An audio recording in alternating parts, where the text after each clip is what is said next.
दोस्तों, एक गांव के बाहर छोटा सा शिव मंदिर था जिसमें एक वृद्ध पुजारी रहते थे। एक दिन एक गरीब माँ अपने नन्हे से बालक को मंदिर के द्वार पर छोड़कर चली गई। बहुत खोजने पर भी पुजारी जी को बालक के परिवार का कुछ पता न चला। जब गांव का भी कोई व्यक्ति उस बालक का लालन पालन करने को तैयार न हुआ तो पुजारी जी ने भगवान शिव की इच्छा समझकर उसे अपने पास रख लिया और उसका नाम भोला रख दिया। गांव के श्रद्धालु भक्तों से जो कुछ भी प्राप्त होता उसी से भगवान शिव का पुजारी जी और बालक भोला का किसी तरह गुजारा चलता। यदि किसी दिन कम भी पड़ता तो पुजारी जी बालक और भगवान को भोग लगाकर स्वयं गंगा जल पीकर रह जाते। धीरे धीरे भोला बड़ा होने लगा और अब वह पुजारी जी के कामों में हाथ बटाने लगा। वृद्ध पुजारी जी के थके हारे हाथों को कुछ आराम मिलने लगा। इसीलिए उन्होंने भोला को मंदिर की सफाई, भगवान शिव की पूजा, उनको भोग लगाने और उनकी आरती करने की विधि अच्छे प्रकार समझा दी। अब वे स्वयं भगवान शिव के नाम जप और संकीर्तन में समय व्यतीत करने लगे। एक दिन भगवान शिव के मंगलकारी नाम शिव शिव शिव का जाप करते हुए ही उनके प्राण छूट गए। अब बालक भोला का इस संसार में भगवान शिव के सिवा और कोई सहारा न रहा। उसने पुजारी जी की ये 3 बातें कभी नहीं भुलाई। भगवान भोलेनाथ शिव शंकर को ताजी गर्म रसोई का ही भोग लगाना, भगवान को भोग लगाए बिना स्वयं कुछ भी नहीं खाना, भगवान शिव पर विश्वास रखकर कभी भी किसी भी वस्तु का संग्रह न करना, बासी भोजन का भी नहीं। यदि कोई भक्त पहले से बना भोजन या मिठाई मंदिर में दे जाता तो बालक भोला उसे गरीबों में बांट देता। वह ताजी रसोई बनाकर ही भगवान को भोग लगाता, उसके बाद ही स्वयं प्रसाद ग्रहण करता और यदि बचता तो उसे बांट देता। यदि रसोई बनाने की सामग्री ना होती तो भोले बाबा और भोला भगत दोनों गंगाजल पीकर ही रह जाते। एक बार बरसात का मौसम आया और 3-4 दिन तक मूसलाधार वर्षा होने से मंदिर में एक भी भक्त नहीं झांका। भोला अपने भोले बाबा को गंगा जल का ही भोग लगाता और उसे ही पीकर रह जाता। भोले बाबा बालक की भक्ति और सहन शक्ति की परीक्षा लेते रहे, किंतु आखिर में अपने भक्त बालक को भूख से तड़पता देख उनसे रहा न गया। वे सेठ की नौकर का रूप धरकर हाथ में भोजन सामग्री की पोटली लेकर वर्षा में भीगते हुए मंदिर के द्वार पर जा पहुंचे। उन्होंने आवाज लगाकर भोला को बुलाया और उसके हाथ में पोटली देते हुए बोले, सेठ जी ने यह कच्चा राशन भेजा है, इससे रसोई बनाओ, भोग लगाओ और स्वयं भी प्रसाद पाओ। मैं कल फिर आऊंगा। भोला भगत ने आशीर्वाद देकर उसे विदा किया और सूखी गीली लकड़ियों के धुएं में गर्म रसोई बनाकर भोले बाबा को भोग लगाया। पूरे बरसात के मौसम में भोले बाबा नौकर के वेश में भोला भगत का सीधा देने आते रहे और स्वयं भी गर्मा गर्म रसोई का भोग पाते रहे।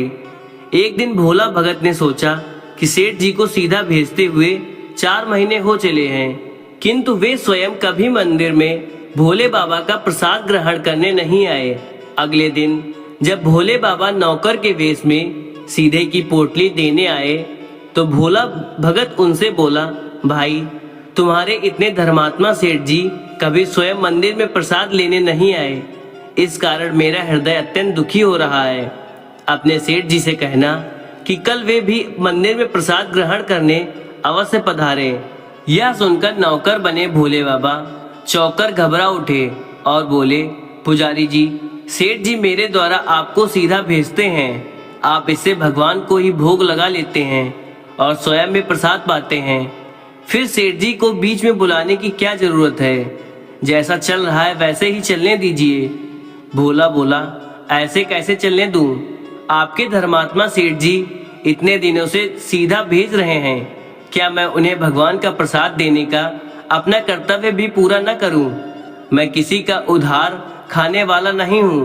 अपने सेठ जी से कह देना कि यदि कल भोले बाबा का प्रसाद ग्रहण करने न पधारे तो मैं उनका सीधा लेना बंद कर दूंगा। नौकर बने भोले बाबा तो अपने भोले भगत की अकड़ देखकर कांप उठे और यह सोचकर मन ही मन हंसे कि वाह, आज तो लेने वाला ही देने वाले पर धौंस दिखा रहा है। लेकिन सरल हृदय भक्त के मनोभाव पर रीझकर वे बोले, ठीक है पुजारी जी, कल से सेठ जी मंदिर में प्रसाद ग्रहण करने जरूर पधारेंगे। दूसरे दिन बड़े सवेरे ही भोले बाबा नौकर के वेश में दूध और बहुत सारी भोजन सामग्री लेकर मंदिर पहुंच गए। भोला चौंकते हुए बोला, भाई आज इतना सारा सीधा किस लिए? नौकर बने भोले बाबा बोले, पुजारी जी भूल गए क्या? आज आपने सेठ जी को प्रसाद के लिए बुलाया है, इसलिए आप छक्कर रसोई बनाइए और भोले बाबा को भोग लगाइए। हाँ, या तो बता दीजिए कि सेठ जी किस समय पधारेंगे। भोला ने प्रसन्न होकर उन्हें सेठ जी के आने का समय बता दिया। अब भोला भगत की इच्छा पूर्ण करने के लिए भोले बाबा कैलाश पर सेठ का रूप धारण करने लगे और इधर अपने स्वामी को एक प्यारे भक्त के यहाँ जाने का समाचार सुनकर ममताई अन्नपूर्णा माँ पार्वती भी भला कैसे पीछे रहती। वे भी अपनी पति की आज्ञा पाकर सेठानी का रूप धारण करने में जुट गईं। भोले बाबा ने अपने गले से मुंडों की माला उतार दी, शरीर पर लगी भस्म, कमर पर पहना हुआ बागंबर और बाहों और कानों में पहने सांपों के हार भी उतार कर रख दिए। उन्होंने एक मखमल का सुंदर कुर्ता धारण कर लिया, अपनी जटाएं सीधी कर गंगा और चंद्रमा को उसमें छिपा लिया और ऊपर से एक सुंदर रंग बिरंगी पगड़ी पहन ली। सदैव नंगे पैर विचरण करने वाले शिवजी ने आज अपने पैरों में रेशमी जूतियां धारण कर ली। हाथ का त्रिशूल और डमरू भोले बाबा ने नंदी के हाथ में थमा दिया और अपने हाथ में एक सिंदूर छड़ी लेकर पार्वती जी के तैयार होने की प्रतीक्षा करते हुए कैलाश पर चहल कदमी करने लगे। और इधर पार्वती जी घंटों से मेकअप करने में जुटी हुई थी। उन्होंने आज अपने पतिदेव के नगर में बनी सुंदर बनारसी साड़ी निकालकर पहनी, जिसका रंग सेठ बने शिवजी के कुर्ते से मैच कर रहा था। उन्होंने सोने चांदी हीरे के जगमगाते हुए आभूषण धारण कर लिए, पैरों में सुंदर सैंडल पहन ली, बगल में सुंदर सा पर्स दबा लिया और भोले बाबा के बार बार आवाज लगाने के बाद श्रृंगार कक्ष से बाहर निकल आईं। जब पार्वती जी और शिव जी ने एक दूसरे को सेठ सेठानी के वेश में देखा तो वे चकित होकर एक दूसरे को निहारते ही रह गए। दोनों एक दूसरे को देख देख कर निहार हुए जा रहे थे। इससे पहले उन्होंने कभी एक दूसरे को ऐसा सुंदर रूप देखा नहीं था। जब भगवान गौरी शंकर सेठानी सेठ का रूप धारण करके कैलाश से अपने भक्त के यहाँ दावत उड़ाने जा रहे थे तो यह देखकर गणेश जी, कार्तिकेय, नंदी, ऋषि मुनि, देवता, देव कन्याएं भी उन्हें देखकर ठग से गए। सेठ बने शिव जी अपने हाथ में ली हुई छड़ी को अदा से घुमाते हुए पृथ्वी पर टेकते हुए चल रहे थे और उनके पीछे पीछे बगल में पर्स दबाए अपनी सैंडल से टक टक और पायलों से छन छन की मधुर ध्वनि करती हुई माँ पार्वती सेठानी बनी हुई चल रही थी। इधर भोला भगत आज सुबह से ही सेठ जी के स्वागत में भांति भांति के पकवान बनाने में जुटे हुए थे। अपने भोले बाबा का भोग तो वह चलते फिरते बना लेता था, किंतु आज उसे कई महीनों से भगवान को भोग लगाने के लिए सीधा भेजने वाले सेठ जी को भगवत प्रसाद देना था। अतः आज उसने अपनी सारी पाक कला झोंक डाली थी। उसने सेठ जी द्वारा भेजे हुए चावल धोकर खीर बनाई, उसे धीमी आंच पर पकाकर गाढ़ा किया और उसमें सेठ जी के द्वारा भेजे हुए पिस्ते, बादाम, केसर, चिलौंजी, किशमिश डाले। मिर्च और अदरक को कूटकर उसे बाजरा, बेसन और गेहूं के आटे में भरकर मोटे मोटे टिक्कड़ बनाए। रसोई बनाकर भोला भगत पुनः स्नान करने चला गया ताकि स्वच्छ वस्त्र पहनकर भोले बाबा को भोग लगा सके और सेठ जी को उनका प्रसाद पवा सके। जब भोला भगत स्नान करके लौटा तो देखा सेठ जी प्रसाद ग्रहण करने के लिए स्वयं तो आए ही हैं, संग में अपनी सेठानी जी को भी ले आए हैं। भोला ने झट दोनों से राम राम की, उन्हें आसन देकर बैठाया और बोला, मैं अभी भगवान का भोग लगाकर आता हूँ, फिर आपको प्रसाद परोसूंगा। भावना से भूखे भोले बाबा से भूख सहन नहीं हो पा रही थी, इसलिए वे बोले, पुजारी जी भगवान को जल्दी से भोग लगाइए, मुझसे भूख सहन नहीं होती। भोला भगत बोला, सेठ जी भूख तो मुझे भी बड़ी जोर से लग रही है, किंतु मैं अपनी भूख के कारण भगवान को भोग लगाना नहीं भूलता। ये दुनिया के सारे लोग इसी तरह अपनी भूख के लिए भगवान को भोग लगाना भूल जाएं, तो भगवान तो भूखे मर जाएंगे। सेठ जी बने भोले बाबा। एक पत्तल उठाते हुए बोले, पुजारी जी आप भोग लगाइए, इधर मैं पत्तल परोस लेता हूँ, मुझसे भूख सहन नहीं हो पा रही है। भोला भगत सेठ जी बने भोले बाबा को डांटते हुए बोला, सेठ जी भगवान के काम में ना तो जल्दबाजी चलती है और ना कंजूसी, और मैं जब तक भगवान को भोग नहीं लगा लेता आप रसोई के पास भी नहीं भटक सकते। चुपचाप इधर बैठ जाइए और ओम नमः शिवाय जपते रहिए। मैं अभी आता हूँ और आपको पेट भर भोजन कराता हूँ। सेठ बने शिवजी डांट खाकर चुपचाप अपने आसन पर जा बैठे। सेठानी बनी पार्वती उनकी यह दशा देख बड़ी मुश्किल से अपनी हंसी रोक पाई, लेकिन जैसे ही भोला भगत पत्तल में सामग्री लेकर भगवान को भोग लगाने में मंदिर गया, शिव जी पार्वती को मौन रहने का संकेत करते हुए चुपके चुपके पैर रखते हुए रसोई में पहुंच गए और उन्होंने एक एक व्यंजन उठाकर चखना शुरू कर दिया। भोले बाबा तो प्रसाद को चखते ही भौचक्के रह गए। खीर में चीनी की जगह नमक भरा हुआ था और सब्जियों में चीनी भरी हुई थी। जैसे ही भोले बाबा ने रोटी का एक ग्रास तोड़कर अपने मुंह में डाला, वे सी सी करने लगे, क्योंकि रोटी में मिर्च ही मिर्च भरी थी। वे सी सी करते हुए उल्टे पैर भाग गए और अपने आसन पर जा बैठे। माँ पार्वती अपने स्वामी की यह हालत देखकर खिलखिलाकर हंस पड़ी।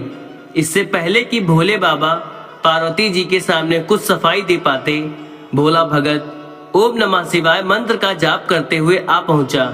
उसने भोग को रसोई में मिलाकर उसे पवित्र किया और फिर सेठ जी के सामने पत्तल परोसकर हाथ जोड़कर बोला, सेठ जी अब आप भी पेट भरकर प्रसाद पाइए। भोले बाबा तो अभी अभी भक्त की भक्ति से जोरदार उसके हाथ की बनी हुई रसोई चख चुके थे, अतः उसे फिर से चीखने की बात सुनकर उनके पसीने छूट गए और कभी भोला का तो कभी पार्वती का मुख देखने लगे।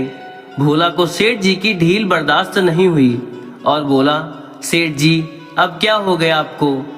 अभी अभी तो इतनी उतावली मच रही थी, अब क्यों नहीं खाते? आप खाएंगे तभी तो माताजी भी प्रसाद ग्रहण करेंगी और फिर मैं भी प्रसाद पाऊंगा। भोला की ललकार सुनकर भोले बाबा ने चुपचाप खीर का कुल्हड़ उठाया और सारी नमकीन खीर कटाकट पी गए। कुल्हड़ खाली होने की ही देर थी कि भोला ने उसे झट से भर दिया। अपने प्रिय भक्त के हाथों परोसे हुए भोग में भगवान को आज दुगना स्वाद आने लगा। भोला परोसता गया और भोले बाबा पीते गए और जग माता पार्वती भक्त और भगवान दोनों के प्रेम को देख देख कर मंत्रमुग्ध होती रहीं। जब सारी रसोई समाप्त हो गई तो भगवान ने एक जोर की डकार ली और जब भोला को होश आया और बोला, वाह सेठ जी वाह, मैं ही बावला था जो इतनी थोड़ी सी रसोई बनाई। मुझे पता होता कि आपको प्रसाद ग्रहण करने का इतना शौक है तो और भी ज्यादा रसोई बनाता। भोले बाबा अपने पेट पर हाथ फेरते हुए सेठानी बनी पार्वती की ओर मुस्कुराकर देखते हुए बोले, पुजारी जी मैं इतना रोज कहाँ खाता हूँ, किंतु आज प्रसाद इतना स्वादिष्ट बना था कि अपने पर बस ही नहीं रहा और खाता ही चला गया। किंतु तभी भोला भक्त रुआसा होकर बोला, सेठ जी वह तो आपने ठीक किया, लेकिन माता जी तो भूखी ही रह गई। ममताई पार्वती माँ से भोला का रुआसा मुख देखा नहीं गया। उन्होंने बची हुई खीर की 4 बूंदें अपने कंठ में टपका ली।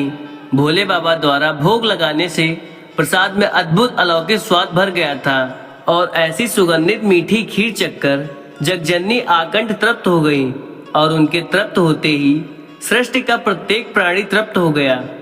भोला भगत बोला, सेठ जी आपने और माता जी ने प्रसाद ग्रहण कर लिया, इससे मुझे अत्यंत संतोष हुआ।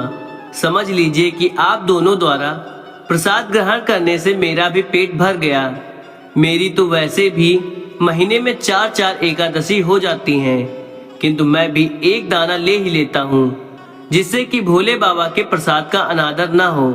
यह कहकर जैसे ही भोला ने खीर के पात्र में लगा चावल का एक दाना उठाकर अपने कंठ में डाला, उसकी जन्म जन्मांतर की भूख प्यास मिट गई और समस्त वासनाओं और इच्छाओं की तृप्ति हो गई। उसके ज्ञान के नेत्र खुल गए और उसने देखा कि उसके सम्मुख त्रिलोकीनाथ भगवान शंकर और जग जननी माँ पार्वती आशीर्वाद की मुद्रा में मुस्कुराते हुए खड़े हैं। भोला दौड़कर उनके चरणों में लौटता गया और उन्हीं में समा गया। दोस्तों, अगर वीडियो अच्छी लगी हो तो एक लाइक शेयर जरूर करें। धन्यवाद।